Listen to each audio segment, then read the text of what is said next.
Radio Network binds together 100 community radio stations nationwide, broadcasting simultaneously and instantaneously via satellite with a carefully thought-out programming that features both national and local concerns and interests that are delivered in all 4 major dialects. Radyo Natin stations are the only source of entertainment, education, and information in majority of areas never penetrated by other media organizations and serving more than 10.8 million captured listeners nationwide.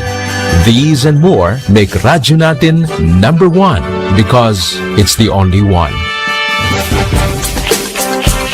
Radyo Natin does not only give voice to the people, it also helped the government in creating jobs for the countryside, generating more than 600 jobs. Radyo Natin promotes economic activity in the countryside. Through radio programs and promotions, what used to be sleepy towns are now beaming with local competitive entrepreneurs with dynamic local business activities and events, effectively creating additional jobs and business opportunities. No wonder, Time after just check. a couple of years, Time check. 7 Radyo Natin areas evolved into cities. Truly, our confidence for the local government and its people paid off. Aside from the local government, the national government agencies extended partnership with Radyo Natin. These agencies need the support of Radyo Natin for them to effectively reach out to all Filipinos, either for information dissemination, outreach programs, disaster management, tourism, or simply a two-way communication avenue for a country and its people. Mula sa kinikilala at pinagkakatiwalaang pangalan sa larangan ng radio broadcast, pumapailan lang ang nag-iisang FM radio network na tunay na malawak at makapangyarihan. Our Jonah Radio. The power of information with more than 200 news and public affairs correspondents nationwide. The power of radio is within reach. Manila Broadcasting Company's Radyo Natin Network. Radyo Natin reinforces its unwavering commitment as a catalyst for equal opportunity and the right to be equally informed and heard, specifically for the marginalized sectors of Philippine society. After all, Radyo Natin, as the name literally implies, our own radio.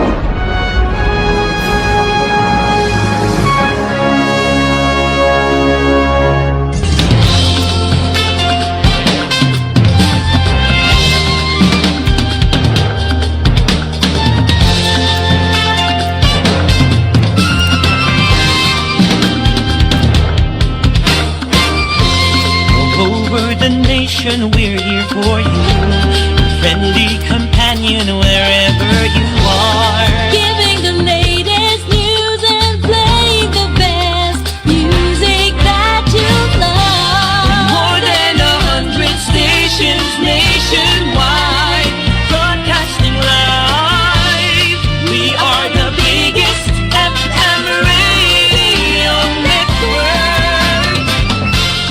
Radyo Natin. Your favorite radio. Reaching the entire archipelago.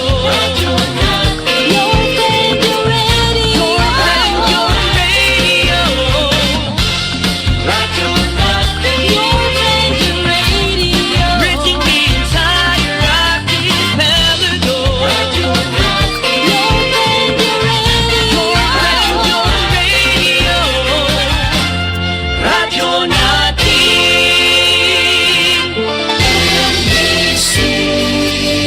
Manila Broadcasting Company. DXTC 95.9 Radyo Natin FM of Manila Broadcasting Company, MBC Media Group is a proud member of the KBP, Kapisanan ng mga Broadcaster ng Pilipinas, in partnership with the Cotabato Institute of Technology, Foundation Incorporated, KITPI. The country's friendly station. Radio Natin. The country's friendly station. Radio Natin. And the KBP Golden Dove Award for the best FM radio station provincial goes to Radyo Natin Network, Manila Broadcasting Company.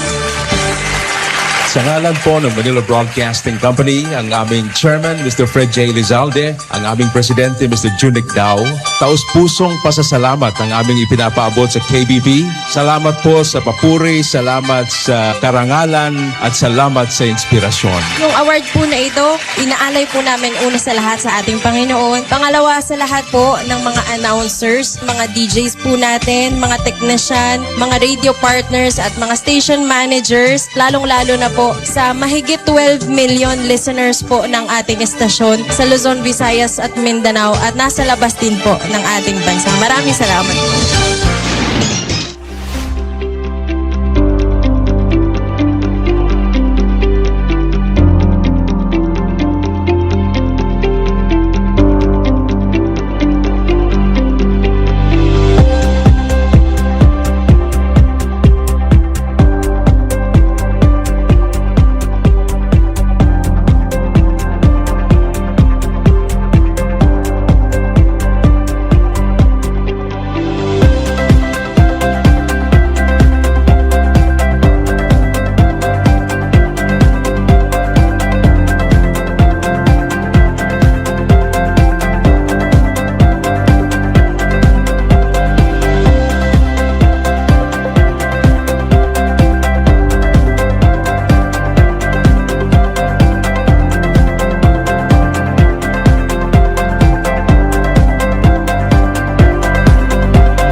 DXTC 95.9, Radyo Natin FM, Cotabato City. Oras po sa buong Kapalawan. It's now 4 minutes after 9 in the morning.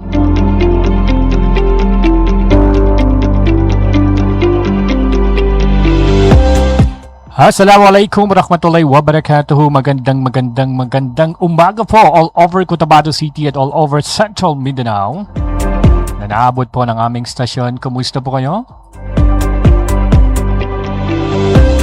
I hope nasa mabuti tayong kalagayan yan. Araw naman po ng linggo. Welcome po sa nagbabalik nating programa. Ito po ang Talakayan with DJ Harris. It's a Bangsamoro Parliament Election 2026 special. So this program advocacy is so that we getting to know sa lahat po ng ating mga aspirant members of the Parliament, sectoral representative, and any involved person po para sa Bangsamoro Parliament election.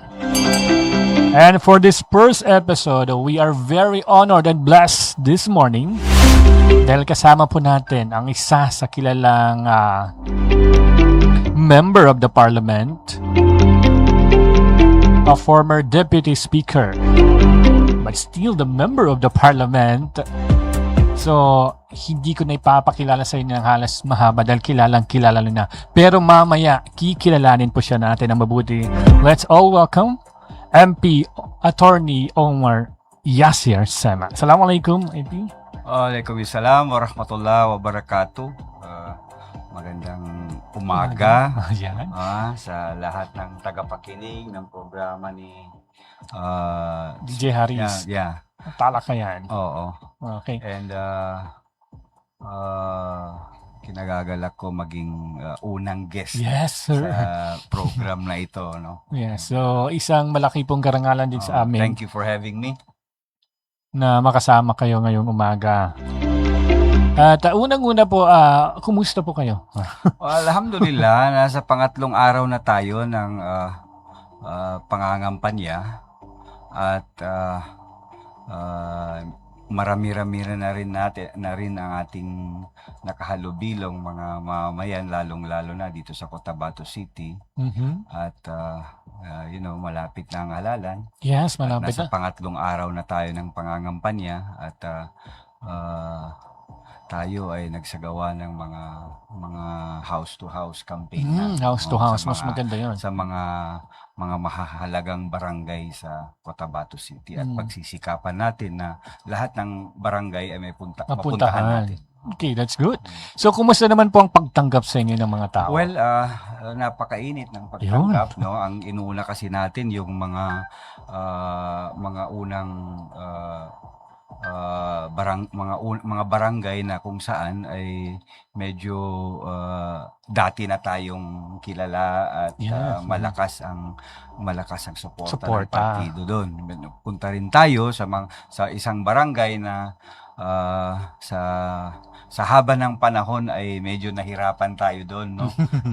Dahil alam mo yung politika natin sa Cotabato City, medyo mahaba-haba na rin ang involvement natin dito sa Cotabato City, lalong-lalo na sa panahon ng leader natin, si Muslim Insema, ilang taon na naging mayor sa Cotabato City, at alam natin kung saan tayo mahina at saan tayo malakas. At yun nga, yung isang pinuntahan natin kahapon ay isa sa mga mahihinang isa sa mga barangay kung saan tayo ay mahina at medyo nakita natin may pagbabago dahil mainit yung pagtanggap sa atin kahapon, marahil dahil nag-iiba yung klima ng politika sa Cotabato City. Yan, alhamdulillah, at kumbaga napansin natin, sumusuporta sila sa atin ngayon.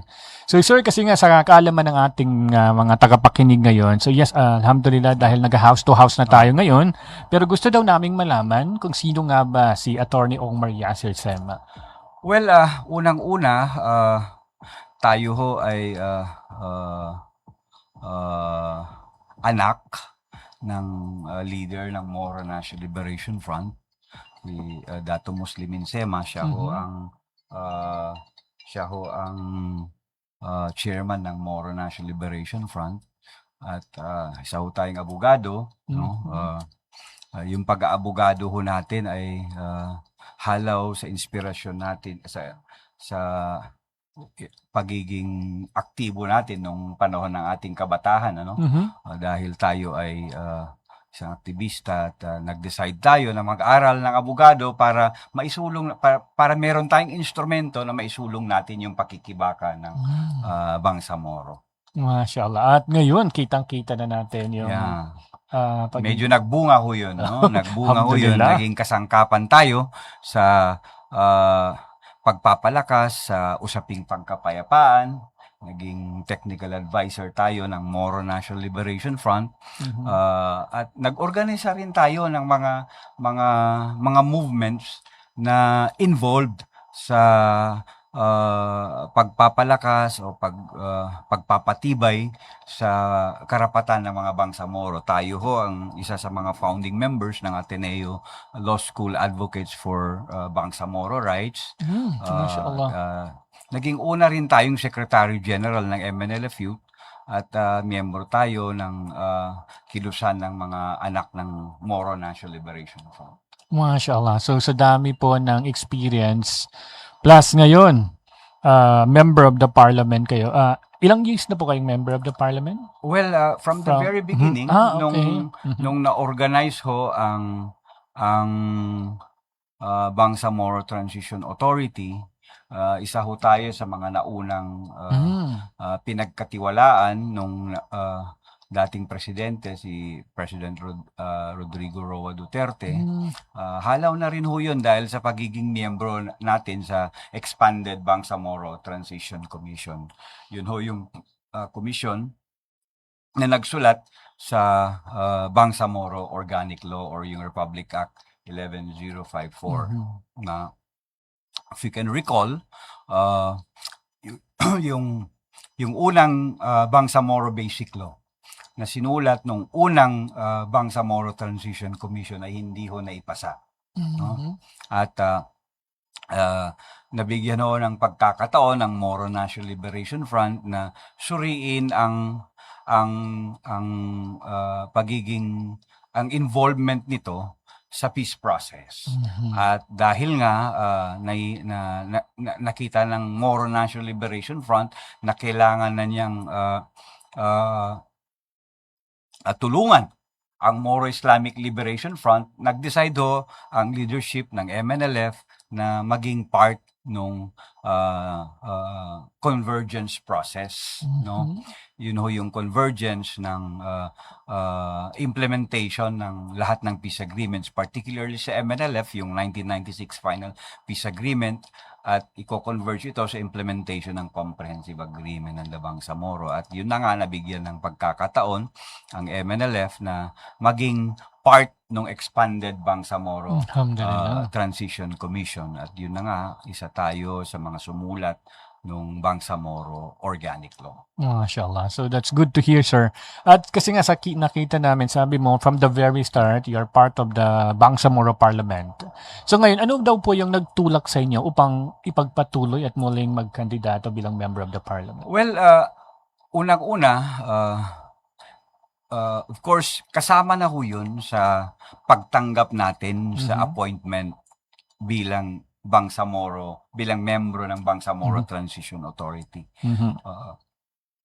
Alam natin na from the very beginning, kulang yung panahon para makompleto yung transition process. So, pag upo pa lang sa BTA, kasama na ho yun sa desisyon natin. Mangyayari ho talaga itong election na to, at kung mangyayari itong election na to, kailangan isa tayo sa mga involved. No?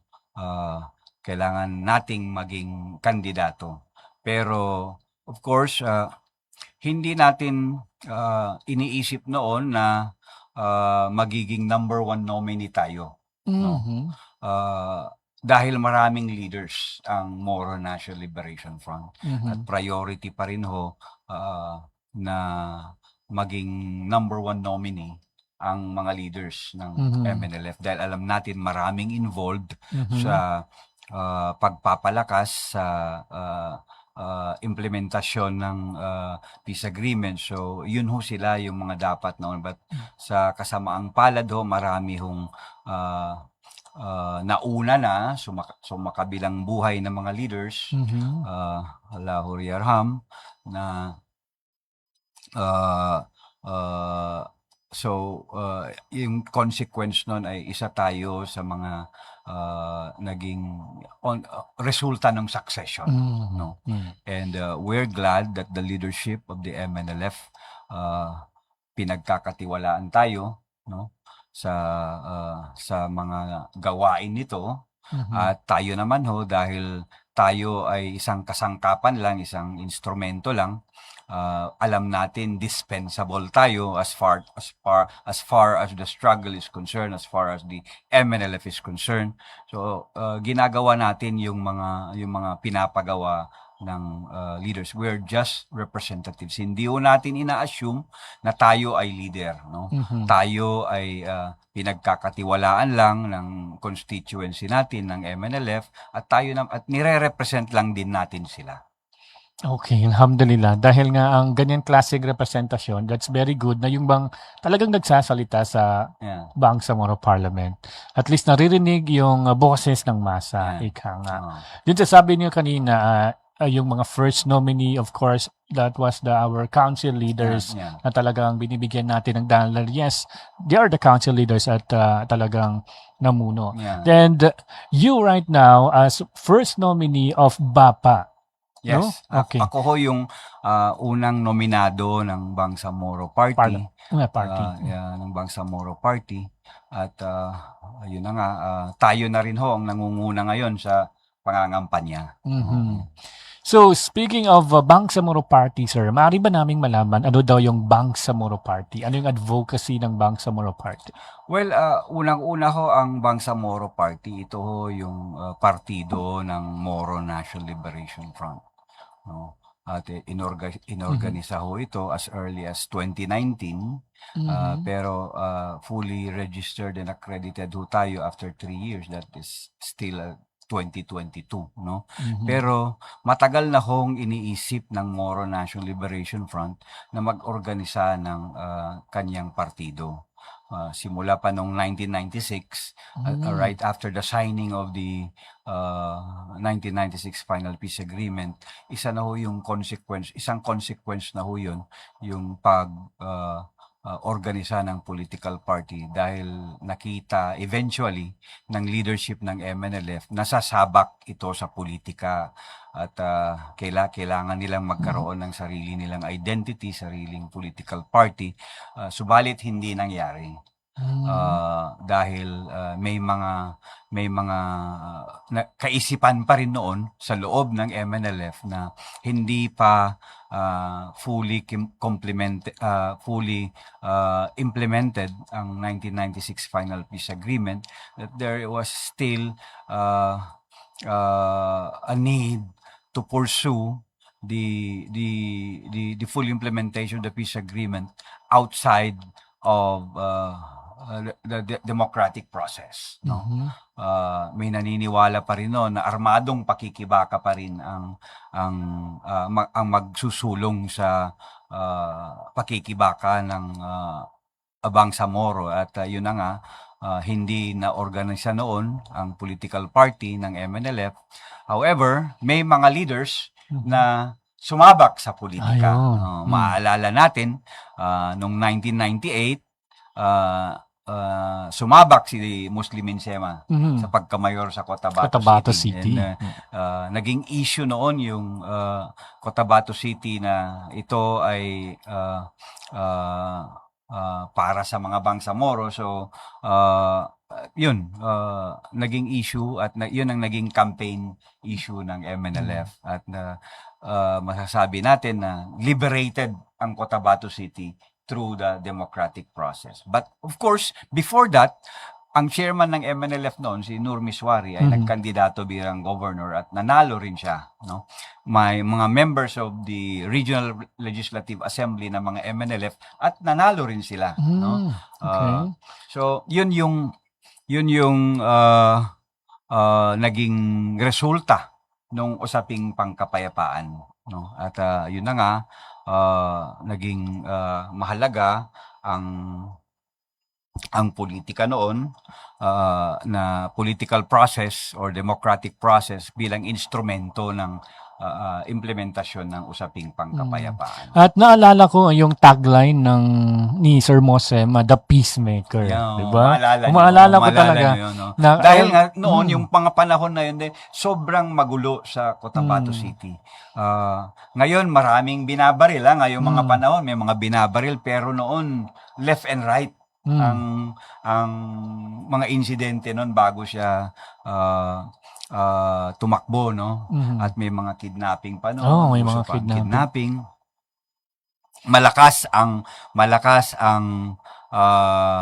movement ng yung mga sinasabi nating fundamentalist, mga extremist, yung Abu Sayyaf, Abu Sayyaf pa that yung time. Pentagon Group. Yun yung mga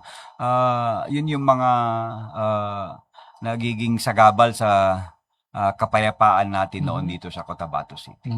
So alhamdulillah, at with you as a representative member of the parliament, so gaya ng sabi kanina, talagang maganda po yung naging boses kayo ng Bangsamoro. Yeah, yun naman talaga ang trabaho ng MP.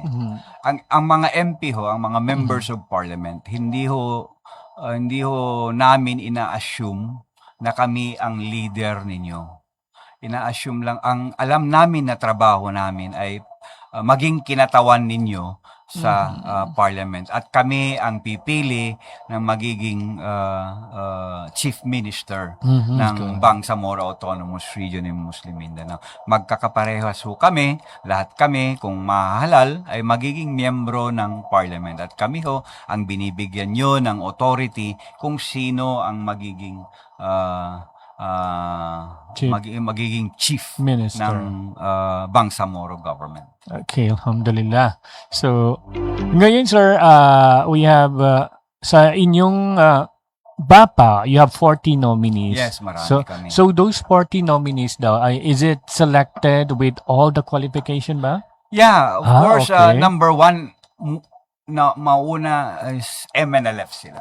Okay. MNLF, whether they were former combatants or political officers or party workers, yun ho yung unang qualification nila. Pangalawa ho yung kwalifikasyon ng na sinasaad sa saligang batas kung sinong pwedeng maging kandidato, no? Kung sino yung pwedeng mag-exercise ng right to suffrage, yung nakakabasa, able to read and write, yung residency niya, yung citizenship niya, yun ho yung isang mga basic requirements.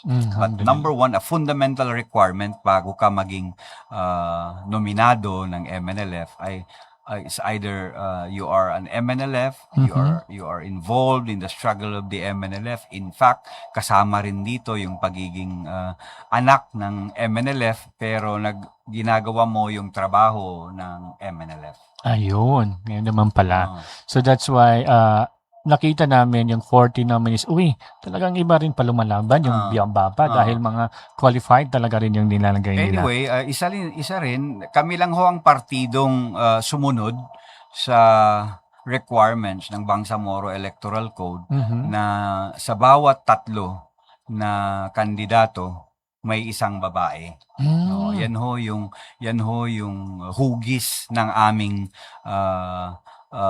partido ngayon, yung mga nominees. In every three, meron hong kababaihan. Okay, so it's gender equality. So women empowerment. Very inclusive ho kami. Okay, that's very good. So sir, sa pagpasok niyo inshallah bilang isang member of the parliament na inshallah, halimbawa napasok na po kayo. Ano po yung tatlong pangunahing programa na nais niyong isulong? Well, sa Bangsamoro. Unang-una ho, from the very beginning naman ho, ang nagiging issue para sa amin ay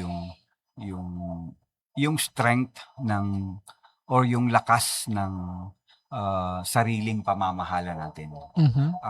Ang uunahin ho talaga namin is yung pagpapalakas sa self-governance ng Bangsamoro. Self-governance. Nakikita natin ngayon ho, malakas pa rin ang interference ng national government or ng central government.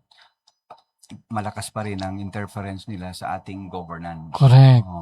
So, we need to strengthen our self-governance. Hindi rin natin sinasabi na kailangan nating humiwalay sa Republika ng Pilipinas. Ang gusto lang ho natin ay maisabuhay natin yung ating pangarap na magkaroon ng sa unang-una yung sarili nating pamahalaan, halaw sa ating sariling pagpapasya, no, or yung self-determination natin.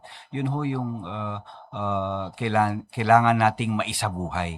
At kailangan din yan isabuhay ng bawat partido. Hindi ho yan dapat nawawala sa agenda nila, no.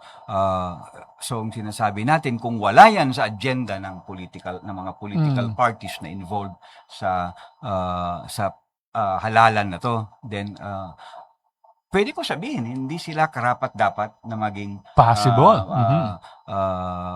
partidong iboboto sa susunod na halalan.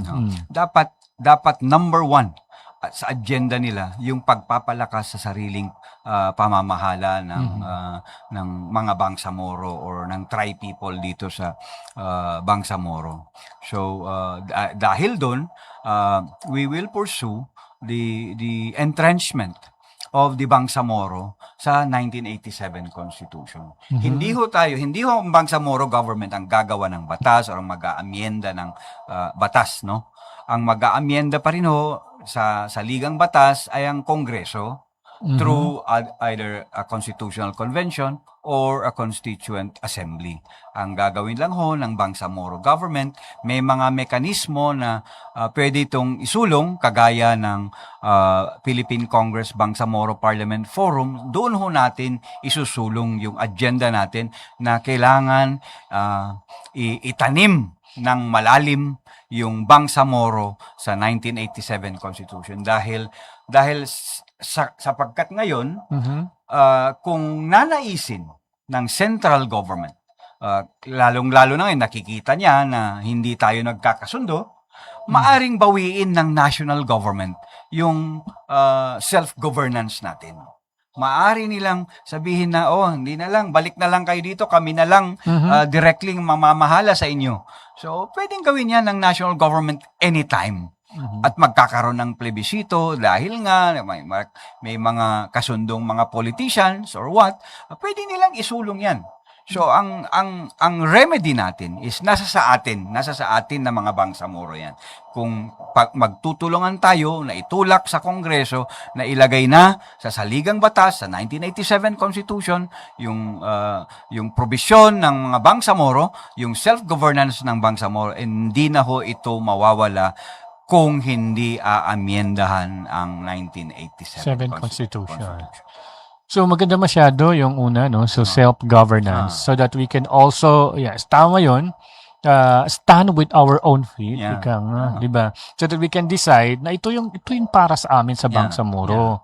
Wag niyo kaming pakialaman. Sorry to tell. Wag niyo kaming pakialam. Pero ganito kami, ito yung kailangan namin, ito yung ibigay niyo sa amin. Kaya nga ho, karamihan sa mga naipasa naming batas, no, during the transition period ay borderline ho yan sa constitutional provisions. Maraming nagsasabi unconstitutional, pero kami naman alam namin na ito ay constitutional at kahit ito i-challenge sa Supreme Court, ay alam namin na mananaig yung self-governance ng Bangsamoro, yung karapatan nitong mag-legislate ng mga batas na nanaayon sa way of life ng Bangsamoro. Ayan. Oras pa natin, 29 minutes after 9 in the morning. So, pang-samantala kami mag-commercial ba? It's a short break. Magbabalik po kami after this very short break. May dalawa pa.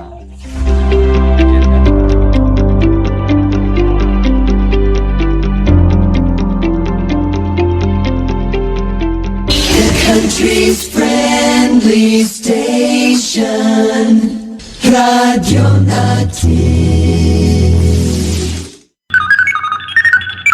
Emerging technology through innovative marketing. Almia Digital Marketing Services. Your one-stop store of IT products and printing consumables and after-sales service. Available are printer, laptops, PC desktop, computer parts, and accessories.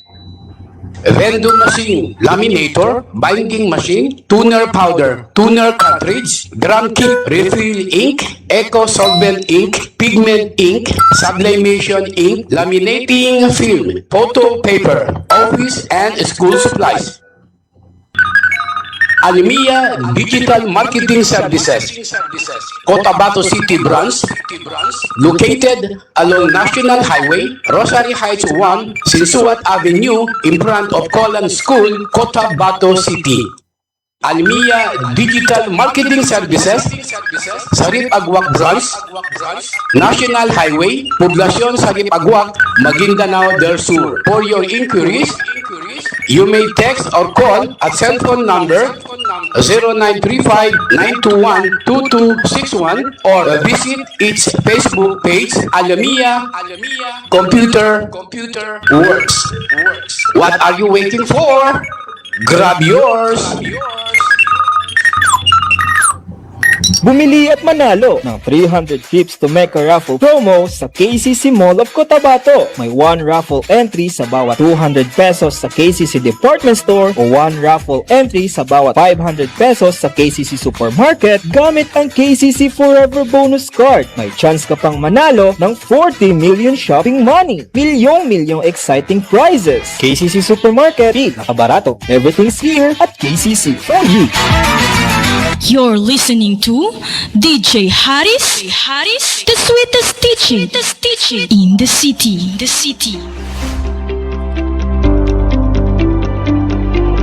DXTZ 95.9, Radyo Natin FM, Cotabato City. Oras pa natin, it's now 32 minutes after 9 in the morning. Parang bilis ng oras, no? Ang sarap kausap kasi si attorney, kaya napakahaba ng usapan. So 32 minutes after 9 in the morning, ito pa rin po ang nagbabalik na programa natin na Talakayan with DJ Haris. Bangsamoro Parliament Election 2026. Bago ko balikan ang aking bisita, we would like to say, basahin ko muna, attorney, yung ating mga nag-comment dito, saglit lang, for the meantime. Mabuhay po kayo, MP Attorney Sema. Assalamualaikum from MP Idol ko po yan, si MP Attorney Omar Yasema. Napakabait niya at napaka-humble. Mabuhay po kayo, MP Attorney. Maraming salamat from Jamal. Good day po, sir. Maayong buntag and idol ko po kayo. Ayan, ang dami. Sana all may idol, no? Idol, Sana maging botante namin kayo. Ayan, yes. Panindigan nyo yung pagka-idol nyo sa amin. No? Ay, hindi lang pa ako. Si attorney, nasali tuloy ako. Anyway, maraming salamat sa lahat po naka-tune in sa amin all over Cotabato City at all over the world na naka-watch po sa aming Facebook Live. Maraming salamat po. At sa kalapit lugar po namin, different Maguindanao del Norte, del Sur, and Lanao del Sur. At sa lahat po din ng mga viewers po natin dyan sa may Marawi City. Magandang umaga po. At para po doon sa ating mga viewers and late tuners, kakabukas lang po ng kanilang radyo at kaka-open lang po ng kanilang Facebook. Ang aming pong bisita ngayong umaga na sa pangalawang part na po kami ng aming usapan. Ang aming pong bisita ngayong umaga, the one and only MP Attorney Yasir Sema. Ayan. So, kanina na-discuss po namin, tinanong ko sa kanya kung ano yung tatlong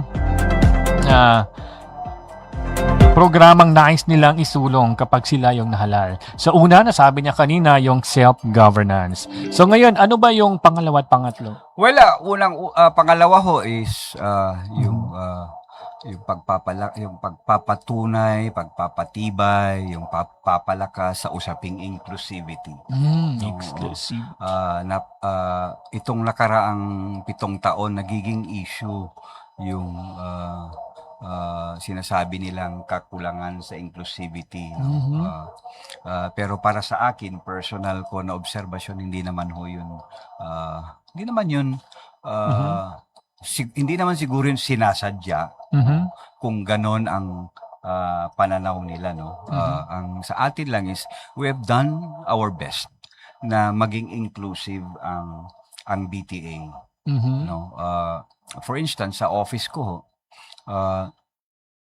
yung staffing ko, may mga MNLF ako na empleyado, merong non-MNLF, may mga Maranao ako na staff or consultants, meron akong mga tausog na mga consultants, meron din akong galing sa Tawi-Tawi na mga consultants. So, we try our best talaga na yung dun sa office kasi yan nagsisimula . Sila kasi yung mga staff ang magsasabi, hindi yan totoo. Dahil sa office namin, ganito kami, ganyan kami. Now, in the delivery of services, medyo doon nagkakaroon ng problema, no? Doon sa delivery of services. Siguro hindi nararamdaman ng tao or ng constituents natin yung pagiging inclusive. Ibig sabihin siguro pinipili yung sineservisyohan. So office ko hindi ho ganun. No, in the last 7 years, masasabi ko yung opisina ko as compared to other MPs, no? Ito, panindigan ko to. As compared to other MPs, yung office ko ho ang pinaka-open. Pagpasok mo pa lang ng parliament, turn left, yun na ho yung opisina ko. Yung mga tao pumupunta doon, hindi ho kailangan mag-appointment. Pag nandun ako, we entertain our people. We give 1-2 minutes. Ang importante lang man ho kasi dito is, you don't waste time. Correct. Kung ano yung kailangan ng tao, i-address mo yan. Kung meron, alhamdulillah. Kung wala, alhamdulillah. Hindi mo mapipilit dahil limited ho yung resources. O malaki yung demand sa services. Limited yung resources. They should understand that. Malaki ang demand sa services ng BARM, pero limitado yung resources. Kahit pa sabihin nyo may block grant tayo or what, or may other sources of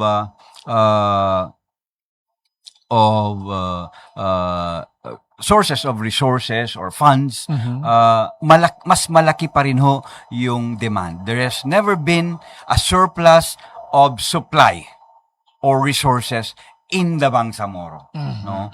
O hindi ho yan mangyayari dahil ang Bangsamoro, whether we admit it or not, nasa mababa pa rin ho tayo sa poverty line. Yung threshold natin medyo mababa pa rin.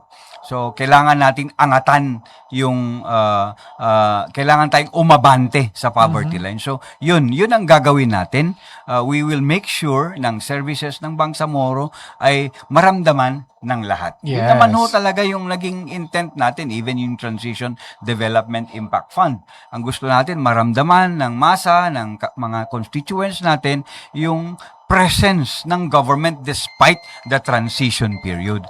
Despite the transition period, yun ho yung kailangan maramdaman ng tao na patuloy yung serbisyo habang binubuwag natin yung mga departments, at tinatayo natin yung mga ministries, dapat maramdaman ng tao yung serbisyo ng Bangsamoro. So that is what we are doing. Number 2 sa inclusivity is we will continue, we will pursue the return of the province of Sulu sa Bangsamoro.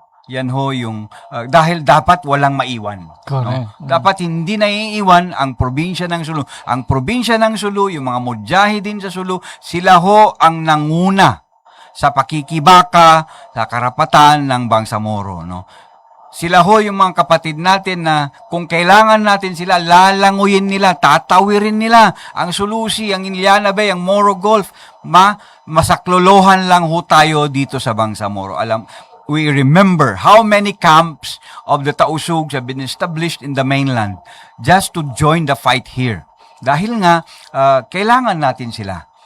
Nakita nila na kinailangan natin sila. And they came here. No? Marami sa kanila nagsipag-asawa dito, nagkaroon ng anak dito. So, dapat suklian natin yon ng effort na maibalik sila dito sa Bangsamoro. Alam natin ngayon ang kalagayan nila doon, may problema sila sa mga kabuhayan, yung pangsweldo sa teachers, nasa ibang region na ho sila, pero nahihirapan sila ngayon. Yung mga teachers ng DepEd doon na mga galing sa BARM, medyo nahihirapan. Ewan ko nakapag-transition na ba sila ng maayos. But again, the Bangsamoro Party will take responsibility. We will lead in the return of the province of Sulu to BARM. Pangatlo naman ho, of course, yung good governance. No? Kami ho, naniniwala kami sa legitimacy ng panawagan na magkaroon ng good governance or moral governance sa Bangsamoro. Pero wala tayong mga mekanismo, no? Dahil unang-una hindi mo pwedeng gastuhan ang isang religious activity through government funds. And yung panawagan kasi ng moral governance medyo attached 'yon sa way of life ng mga Muslim or ng mga Bangsamoro. So, kailangan natin yung pag-aaralan ng maayos. Pero sa amin, meron kaming nakikita na pwedeng maging mekanismo. Yung mutawa system, di ba? In Islamic areas, in Saudi Arabia, meron silang sinasabing mutawa. Yung pag hindi ka magsambayang, may papalo sa'yo dyan.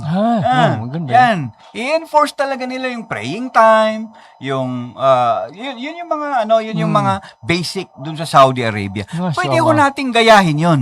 No? Pwede nating gayahin yun na in every ministry, merong mutawa na magbabantay sa trabaho ng bawat ministro.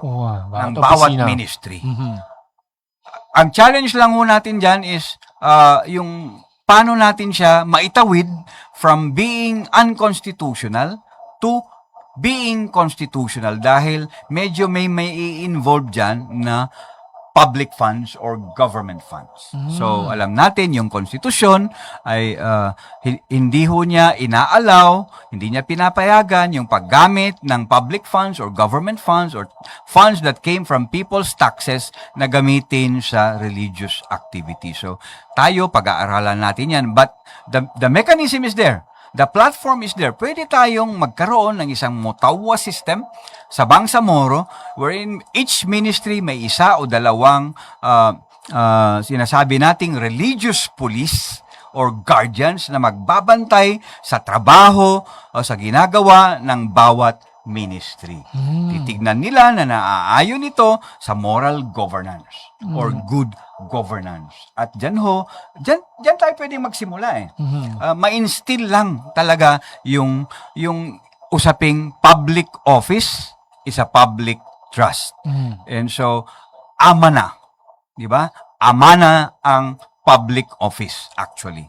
Pinagkatiwala sa atin yan ng Allah Ta'ala at ng mga masses natin.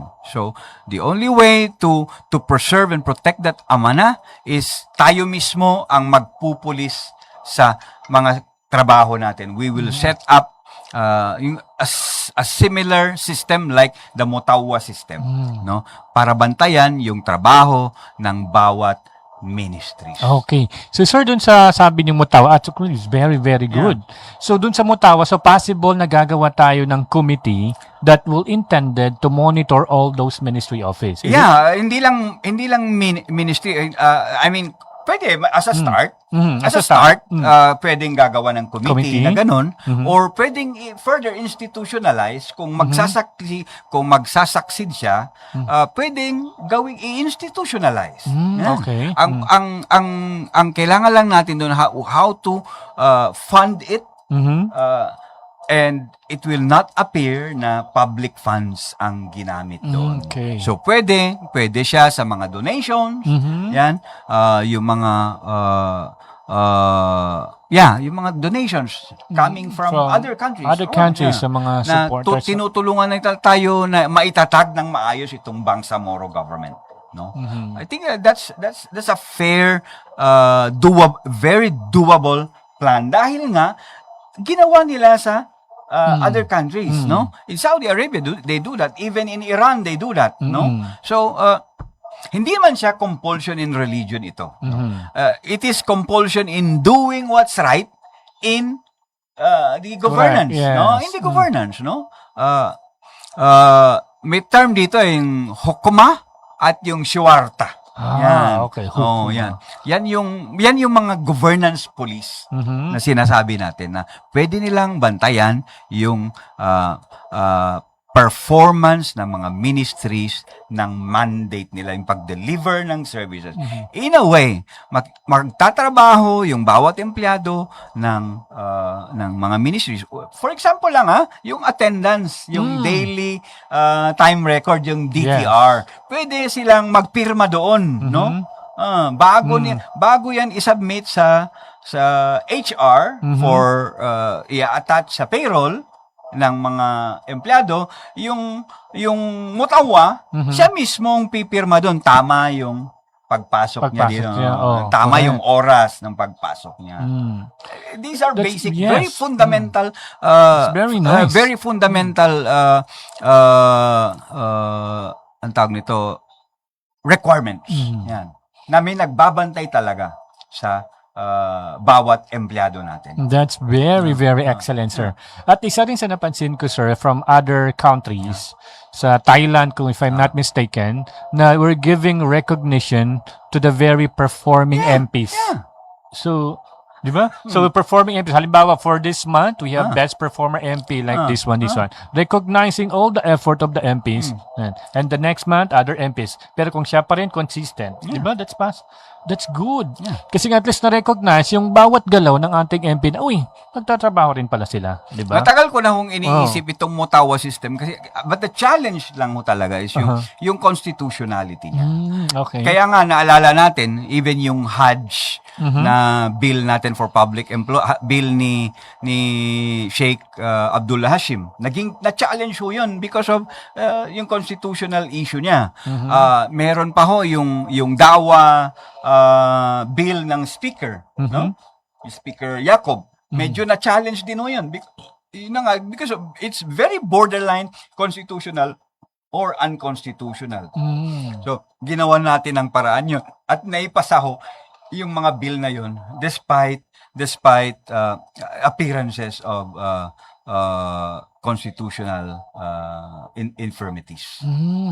So hopefully, sana. Sana kung maibalik ho tayo kasama ang ating mga parehas na mga nominees sa BAPA, ay we will pursue ho this kind of a piece of legislation na pwedeng it's a very doable piece of legislation ho. And with the support of our religious communities, our religious leaders, pwede ho natin tong isulong. And this will be an additional employment. Correct. Magkakaroon ng source of employment yung mga ulama natin na doon nakapag-aral sa labas ng bansa dahil alam nila kung paano magpatakbo ng isang pamahalaan sa labas ng bansa. That's very good kasi isa rin sa problema natin itong employment na sinasabi. But pwede dagdagan ko pa. Sige. Yung pang-apat ho, matagal ho ang MNLF sa Ministry of Labor and Employment. But we continue to and we learned na in the past 7 years medyo tumaas ho yung medyo alaman natin yung employment status ng labor sector dito. So ang pangangailangan ho sa Cotabato City and the rest of the BARM ay yung trabaho. Pagsisikapan ho natin na maitatag o maisulat ang isang investment code mag-open up sa BARM bilang halal hub at mag-generate ng trabaho para sa mga mamamayan natin. Pang-apat ho yan na agenda ng Bangsamoro Party, that is investment at trabaho para sa ating mga mamamayan. Sir, dun sa trabaho, it's very good, no? So, banggitin ko lang din yung business ng netizen. Hopefully, sana sa trabaho daw, wala daw yung backer, di ba? Yeah. Kaya ba natin tanggalin? Problema ho yan sa problema talaga yan sa public sector. Correct, no? sir. But in the private sector, hindi ho. Sa private sector naman, no? Sa private sector kasi, ang magde-decide talaga yung HR nila. Yun. Nagde-decide talaga sila on the basis of their needs. Okay. Sa public sector, I hate to say this, hindi ho yan maiiwasan. Pero in my case, I never endorsed anyone before, during the submission of their application. Hindi ako nag-endorse before nag-exam. Hindi ako nag-endorse before na interview. Yan. Gusto ko yung aplikante madaanan niya lahat. Effort niya dapat yung pag-submit ng application, effort niya dapat yung pagsagot sa examination, effort niya dapat yung pagsagot sa interview. Dahil doon nakikita yung qualification ng isang aplikante. So kung and afterwards, pag-aaralan ko kung kailangan kong i-endorse yung isang aplikante. Dahil unang-una hindi ko pwedeng ganun dahil pag in-endorse ko yung isang aplikante, yung other applicants, hahanap din yan exactly. ng endorsing, ng mag-endorse sa kanila. So, magbabanggaan ngayon, mahihirapan yung appointing authority. No? So, what we do is, pabayaan natin dumaan sila sa proseso and as much as possible, hindi natin bigyan ng problema yung appointing authority. Dahil nga sa dami ng nag-endorse, sa dami ng nagbigay ng marginal note sa application letter ng isang aplikante, mahihirapan ho si appointing authority. Mag-decide. But we should make sure na itong mga aplikante ay dumaan sa proseso. Yun ho yung mahalaga doon. That's good. Kasi nga minsan, sir, sorry to say, yung iba kasi yung appointing authority, ina-authorize yun. So, kinukuha hanggang sa itong isang qualified applicants na cum laude with all the eligibility, pero wala akong backer, Sir Harris.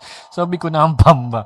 So, that's a very challenges sa ating Bangsamoro. Ako mismo, may experience ako dyan. May isang ministry dyan na pinatawag niya yung isang pinakilala ko na aplikante. Hindi ko in-endorse, pinakilala Pinakilala ko. lang. Pinakilala ko siya. Ah. So, at one time, nung nakumpleto na niya yung proseso, in fact, he was appointed. Mhm. Matagal na. Appointed na siya matagal. Even 20 years. Mhm. Ang wala lang talaga sa kanya is promotion. Okay. Pinakilala ko and then bumalik yung aplikante sa akin. Mhm. Sabi ng minister, Mm. HR, gawan mo ng kanya na, i-promote natin siya. Mm. Pero hanggang ngayon hindi pa rin na napopromote. Ah. Meron talaga dyan sa mga ministries na yan. Mhm. Sikat na ministry, may sindikato talaga dyan. May sindikato. Okay. Oo, may Something is sindikato, wrong. oo. Mm. Nagsabi na si minister na i-promote na natin siya. Okay. Pero, up until now, wala. Wala siyang Wala hindi na-promote. Mm. May Okay. instruction na si minister. Mm. So, doon okay. ko nalaman Mm. na itong ministry na ito ay meron talagang sindikato. Kung hindi mo bibigyan, Ay, yung, ganon? ganon talaga. Ganon. yan. I Meron see. pa, meron yung may isa the same. The same. Pinakilala ko rin sa the same minister. Mhm. About 2 years ago, Mm. then tumawag one time si minister sa akin, sabi niya, papuntahin mo dito yung pinakilala mo sa akin. Pinapunta ko. Yan. Pinapunta ko. Nag-exam na yun, naka-exam na, dumaan na, interview na. So, nung pinapunta ko, pinahirapan ng mga staff ni minister. Mhm. Sinabi, pinapunta ako mismo ni Atty. Sema dito para i-meet si minister. So, yan. So, doon mismo sa staff ang problema. Ayun. Hindi kay minister. Hindi. Yan. May sindikato talaga yan. Yung mga sa ministry na yan. So, possible kasi na sorry kasi minsan sir, pag ganong klaseng mga senaryo daw, so, meron ba tayong double checking ni minister? 'Di ba? Halimbawa, kumusta na yung pinakuan ko sa inyo? 'Di ba? Something like that. So, 'di ba nakausap na kita last week na ganito. So, double checking the staff if they do their job or they do the instruction na binigay ko. Hindi ko rin magawa yun. Dahil ako, member of the parliament ako. I see. It is very improper Mhm. for me to follow up on an appointment of an employee or on a promotion of an employee. Correct. Ang sa akin lang we just give, ang inaano natin minsan kasi is, gusto natin makalaban ng patas yung isang aplikante. No? Yan. I mean, lumaban tayo ng patas, no? Lumaban tayo ng patas. Bigyan natin ng plataforma na yung mga mamamayan natin ay makalaban ng patas. Dahil palagi na lang nalalamangan ang mga mamamayan natin. Correct. So this is an important issue. Yan. How our constituents can be treated fairly and equally. Paano sila magkaroon ng equal access to opportunities. Ayan. Ang mga mamayan ho natin, wala nang equal access sa employment. Wala pa silang equal access sa justice. They are not also being treated fairly and equally under the law. So, sino pa ang tutulong sa kanila kundi tayong mga MPs? Dahil pinili nila tayo na maging kinatawan nila, dapat pangatawanan natin sila. Yun lang ho, no? Ngayong halalan, hindi ho pera ang mahalaga para sa mga mamamayan natin. No? Ang mga mamamayan dapat mamulat na ho kayo na dapat yung iluluklok ninyo ng mga MPs ay yung pangangatawanan kayo. Yung ipaglalaban kayo, yung anytime malapitan nyo, yung anytime hindi kayo sasaraduhan ng opisina. Yes. Yan. Yung hindi sasabihin ng staff, out of town. No? Kahit naman out of town, ang isang MP, dapat tawagan siya ni staff niya. Sabihin niya, sir, nandito si ganito, si ganyan, may kailangan, anong gagawin natin? Yan. Ganun ho, dapat hindi yung, pag sinabing out of town, tapos na. Hindi ho ganon. Usapan. Hindi ganon. Ang kailangan, no, pag out of town si minister, inform mo si minister. Dahil di mo alam kung baka mahalaga kay MP yung pumunta na taong yun. Exactly. So, kunin mo yung concern ng tao. Halimbawa, bakit ma'am? Ano pa yung concern natin para ma-address namin pagdating ni MP or tawagan namin. So, pag nakuha na, that's the time na, ma'am, nakausap na po namin siya, ganito po. Di ba? At least, maalis lang yung... yung hindi niya maramdaman na sinantabi nyo lang siya. Yun yung point. At least, ni pamamantaga ko nilang buwan. So, at least nakuha yung concern. May pila ginawa ka, wala talaga sa MP at wala pa siyang instruction. Mga ganun. That's the point there. That's the point there. The office of the MP.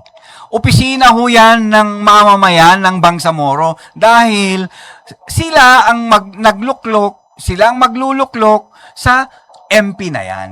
Yes. Hindi yan opisina ng staff, hindi yan opisina man lang ni MP, opisina ho yan ng taong bayan. Kaya doon ho sa opisina ko, ang nakalagay ho doon, serve the people, serve the Bangsamoro. Oh, that's nice.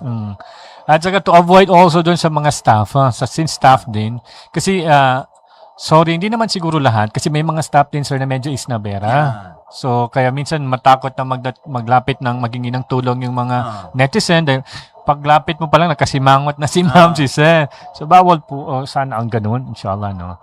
So, yun siguro yung... Dapat yung staff is poker face, no? Yung hindi masama ang loob niya, hindi siya isnabera. Yun. Yan ba? Yun. Yung mukha na pwedeng lapitan. Yes. Yun yung hinahanap na customer service talaga. Para every customer na darating sa'yo, everybody will be satisfied to your customer service. Diba? Tingnan, mapiyaga rin to yung bagid sa... Dahil mga ganun, paulit-ulit na babalik. Halimbawa, kung business ang pag-usap, customer babalik talaga sa'yo. Kaya ang ginagawa minsan ng mga staff ko, para hindi rin sila mamroblema kasi minsan din kasi hindi naniniwala yung mga tao na wala tayo dun sa office. So, ang ginagawa nila, ino-open na lang nila yung office ko para makita nila na wala ako doon sa loob. Correct. Kasi minsan, maganda mo sir kami. Which is, hindi man, kamatalos ka siya. That's good. At least mapakita. That's transparency also. That's part of transparency. Yung transparency. Correct. Actually, yun yung huling tanong ko is, pag upo mo, sir, is bilang isang MP, ano yung napansin mong pinaka-challenging? So, halos na-mention mo na sa akin. Isa yung sa challenging. So, ano pa yung isang challenging sa Bangsamoro as a whole na na-observe nyo bilang member of the parliament after how many years na naging MP kayo? Well, of course, Bangsamoro, nakita natin na may remnants pa rin siya nung yung mga hindi magandang practices in the previous system. At very influential pa rin yun na system.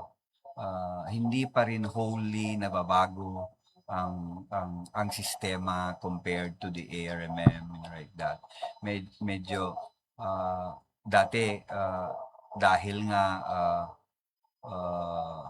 sinasabi natin yung cabinet under a parliamentary setup, yung cabinet is always responsible to the parliament. Yan. Dapat palaging informed ang parliament sa ginagawa ng cabinet. Dapat ang parliament nasa taas ng cabinet. Yan.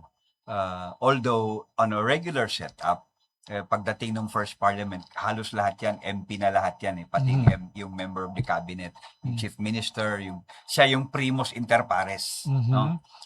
Siya yung first among the equals. No? We're all equals there. So, ang problema ngayon is yung current system, which is a presidential system, nag-exist pa rin. Hindi natatakot yung mga ministries sa parliament. So, it's just lately na itong mga oversight, no? Actually, in a real setup, parliament, hindi kailangan ang oversight committee. Dapat kasali na yung oversight functions. Kasama yung oversight functions doon sa different statutory committee. Yung statutory committees like, let's say, yung Committee on Local Government. Mhm. You don't need an oversight committee or yung Blue Ribbon Committee Mhm. to oversight the MILG. Kasama na yon sa function ng ng Committee on Local Government. Yung Okay. oversight Uh-huh. na yan. So, ganun yun. So, isa yan sa mga nakita natin na remnants pa rin yan Mhm. ng previous system. So, pabor-pabor pa rin. Uy, yun. Pabor-pabor pa rin. Pabor-pabor. Mm. Pabor-pabor. May katampil namin si Kana, di ka namin ko din. Ay, sana all. Tika May kadi ka patampil sa kami niya, sambiang ka namin. Oh, Kami ito no. may nanggula ko. Ah. Yan yung katig, ang alam nila, ang akala nila, hindi nila ako kasama or Tampil. ang tingin nila sa akin, hindi ako kasama. Kaya inalis nila ako. I see. Yan. Nakuha As ko na. Deputy Speaker, wala silang tiwala sa akin. Ay. Pero sa akin we just did our job. Okay. Na yung kasama natin sa parliament ay the same yung rights niya, the same yung karapatan niya Mhm. sa ibang members. Hindi siya treated unfairly. So, Mhm. yun lang ho naman lang sa atin. Pero tinalimat tayo nan sa Yes. dalang salig nila, Sir Kiko. Correct. That's the essence of a parliamentary setup. Hmm. Kung wala nang tiwala sa'yo ang mga kasama mo, maaari kanilang palitan. Ay. Anytime. Kaya nga ho, yung chief minister, under the BOL, pag wala nang tiwala o yung mga kasama niya, two-thirds, Mhm. two-thirds of the parliament no longer trusts the chief minister, pwede nilang palitan Mhm. under a vote of no confidence. Yun. Yun pala yun. Yun man yun. So Mm. kung wala nang tiwala sa'yo, tanggapin natin yan. Mhm. Let's not, wag natin gawing issue Correct. ng politics. But you can use dito sa politics, sabihin, wala man akong ginawang masama. Mhm. But nila ako ginanito. But the point there is, na wala na yung tiwala ng Mhm. mga kasamahan mo, tanggapin mo yan. Yun. Dahil Acceptance. marahil merong ka ring ginawang hindi maganda, Mhm. hindi ka nais-nais, at hindi para sa interes ng parliament or hindi para sa interes ng bangsamoro. Yun. So siguro sir, it's now 10:04. Wala, talagang sobrang. Pero bilang panghuli, sa tingin nyo, ang huling tanungan namin po dito is, bakit po namin iboboto ang Bangsamoro Party? Well, ang Bangsamoro Party ho ay klarong-klaro. Ito ho yung partidong malalapitan ninyo pagdating sa pag ito ay nahalal sa or nailuklok sa parliament. Kami lang ho ang partidong palaging bukas ang aming mga opisina, ang aming mga palad para sa inyong mga karaniwang tao sa Bangsamoro. We always entertain, we always open our doors, we always hear your concerns, and we make something out of your concerns. Ilalaban namin yan sa parliament. Ipaglalaban namin yan sa pamahalaang Bangsamoro na kayo ay marating ng Bangsamoro government. Dahil dito sa Bangsamoro Parliament, sa Bangsamoro Party, kinikilala natin yan yung provision ng Bangsamoro Organic Law na yung Bangsamoro ay hindi lang ho yung mga Moro. Kasama ho yan yung mga settlers at yung mga indigenous communities. Kaya ho ang aming slogan ay One People. Kasama ho yan ang Bangsamoro, kasama ang settlers, kasama ang indigenous communities, no? One homeland, isa lang ho tayo nakatira. Sa isang lugar lang tayo nakatira, sa isang lugar lang tayo nagkikita, at one stronger self-governance. Lahat to ang pangarap natin ay isang pamahalaan na sa atin lang, no? Yung sariling pamamahala na ang pinagsisilbihan ay yung interest lang natin, hindi yung interest or hindi yung influence ng national government or any other government. Yes. At bilang panghuli na slogan namin ay yung lahat kasali. Lahat. Kasali kayo dito sa Bangsamoro Party. Hindi man kayo miyembro, tinitignan namin kayo, nakaparehas namin. Pare-parehas tayo ng concerns, pare-parehas tayo ng problema, pare-parehas tayo ng nakikitang solusyon, pare-parehas tayo naghahanap ng solusyon, at pare-parehas tayong susulong para sa ating sariling kabutihan. Ayan. Maraming salamat po, MP, at sa oras na binahagi mo pa sa amin dito. So talagang marami kaming natutunan sa ngayong umaga. So maraming salamat. Maraming salamat din. Thanks for having me in your program. Yes. So kasi ang sinasabi namin sa bawat bisita namin, this is your first time in the radyo natin.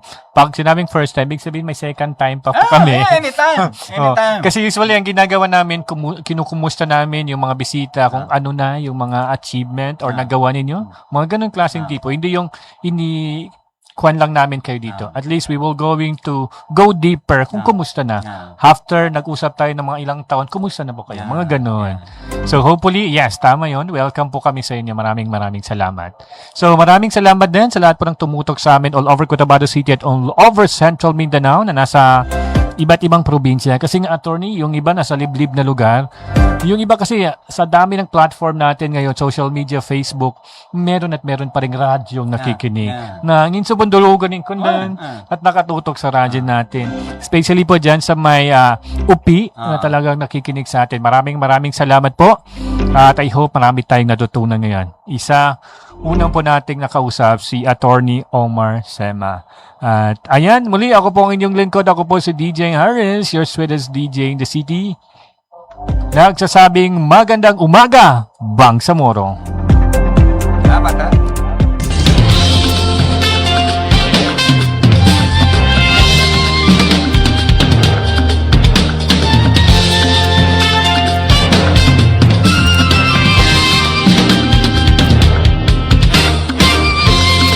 Over the nation, we're here for you. Friendly